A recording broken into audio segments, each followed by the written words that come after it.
청취자 여러분의 건강을 응원합니다. 라디오 특진 김도원입니다. 여러분 혹시 건강검진 받으신 분 있으신가요? 보통 나이가 30대가 되면 직장에서도 건강검진을 받으라고 권고하곤 합니다. 잦은 야근과 음주 그리고 흡연을 하다 보면 가끔씩 변비나 또 혈변을 보기도 하고 복통을 느끼기도 하잖아요. 오늘은 이럴 때 알아두면 좋을 것에 대해 알아볼게요.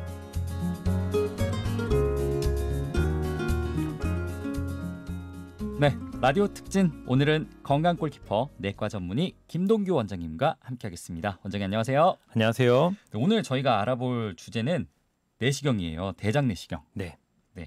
최근에는 연예인들이 하는 모습을 종종 이제 TV를 통해서 많이 방송을 해서 저희도 좀 익숙한데 네.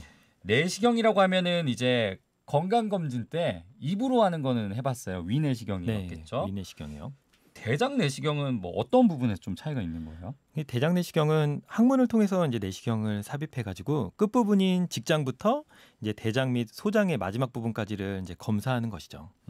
쉽게 말해서 아래에서 위로 이렇게. 그렇죠. 아래에서 거군요. 위로, 위는 위에서 아래로. 같은 내시경인데 이제 부위별로 다르다는 것 같은데 네. 흔히 대장 내시경을 해봐야 되는 어떤 나이대가 있을 것 같아요. 네네. 몇 살 정도에 이제 슬슬 입문을 하면 좋을까요? 일단 특별한 증상이 없으면은 50세 이상의 남녀에서 검사를 처음으로 받을 것을 권고하고요. 네. 5년마다 이제 검사하는 것을 권하고 있습니다. 하지만 증상이 있다면은 이전에도 검사를 받는 것이 꼭 필요합니다.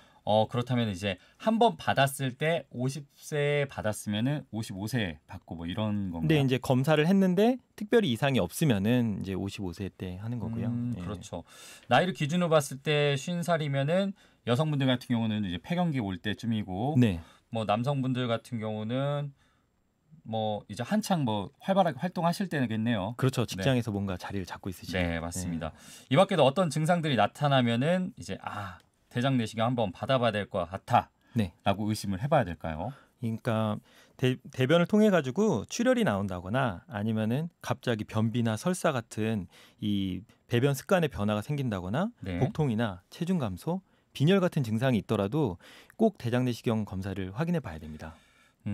이런 증상들이 사실 의심이 됐을 때 대장 내시경 받아도 뭔가 불안할 것 같아요. 왜냐면은 의심했던 증상이라고 생각해서 갔는데 없다고 하면 뭐 마음이 괜찮긴 한데 뭔가 계속 그 증상이 반복되면 불안하잖아요. 네네. 보통 만약에 이렇게 받게 되면은 이 경우에도 뭐 5년마다 해야 되나요? 아니죠. 이제 검사를 했는데 특별히 이상이 없다면은 5년이 맞는데요. 네. 근데 이제 만약에 이제 검사를 했는데 1cm 이상이 되는 큰 용종이 있거나 용종이 3개 이상 발견되거나 아니면 용종의 조직 검사 결과를 봤는데 이게 조금 조직 검사 결과가 안 좋다라고 하면은 3년 혹은 그것보다 더 짧게 받는 경우도 있습니다. 네, 좋습니다. 흔히 이런 경우에서 검사를 받게 되면은 시간이 어느 정도나 걸리나요? 대장 내시경 같은 경우에는 보통 환자분들이 이제 깨어나는 시간까지 다 따지면은 한 2시간 내지는 한 3시간 정도를 잡기는 하는데요. 되게 검사 자체만으로 하면은 보통 한 10분에서 15분 이내에 무난히 끝나는 경우에 끝나는 검사입니다.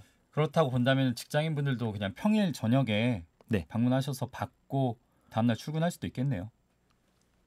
근데 이제 저녁에 받으시려면은 전처치를 그 아침에 해가지고 하루 종일 굶어가지고 오셔야 되니까 대부분의 이제 대장 내시경 검사를 받으시는 경우는 전날 전처치제를 먹어가지고 장을 다 비우고 그 다음날 이제 아침에 오셔가지고 검사를 하고 점심때 전에 다 가실 수 있으니까. 그렇죠. 네, 오후에 복귀하시는 경우도 있으세요.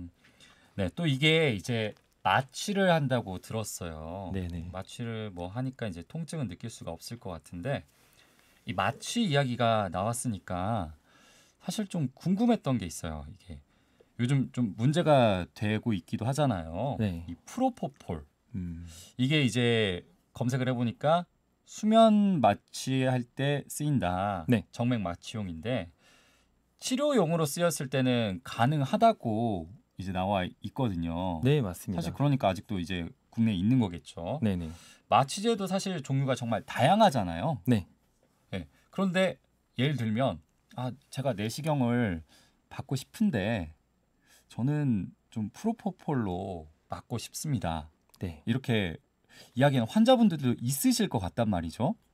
정말 조금 문제가 있으신 분들이신데요. 네. 이게 이제 프로포폴 자체는 굉장히 좋은 수면 마취제예요. 굉장히 좋은 건가요? 네, 왜냐하면은 이게 이제 작용 시간이 빠르기 때문에 환자분들이 검사를 하고 나서 바로 회복이 되는 시간도 굉장히 짧고, 그다음에 이 호흡억제가 아주 드물게 오는 경우가 있기는 하지만 그래도 굉장히 안전하게 쓸 수 있는 수면제이기 때문에 저희가 이제 대장 내시경이나 위내시경이나 이 수면에 관련된 이런 처치를 하게 될 때는 흔히 많이 쓰는 겁니다. 근데 이제 그 앞에서 얘기한 것처럼 이제 그거를 이제 꼭 이 여러 가지 종류가 있는데 요 프로포폴만 찍어서 얘기를 하시는 경우가 이게 좀 약에 좀 약간 의존도가 생겨 있는 문제가 경우거든요. 생기는 건가요?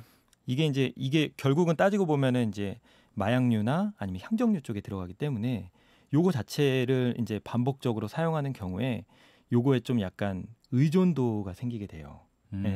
그러면 좀 불필요한 내시경도 자주 받게 되고. 네, 아주 안 좋은 케이스인데 드물게는 그렇게 이제 병원에다가 전화를 해가지고 어떤 마취제를 사용하느냐, 그리고 나는 요런 마취제로 했을 때 잘 수면이 안 되기 때문에 많은 용량이 필요하더라 이렇게 얘기를 하면서 한 달에도 거의 수십 회 정도 내시경을 하시는 그런 분들이 있는데 실제로 그런 분이 존재하나요? 네. 그럴 경우에서는 어떻게 대처를 하죠?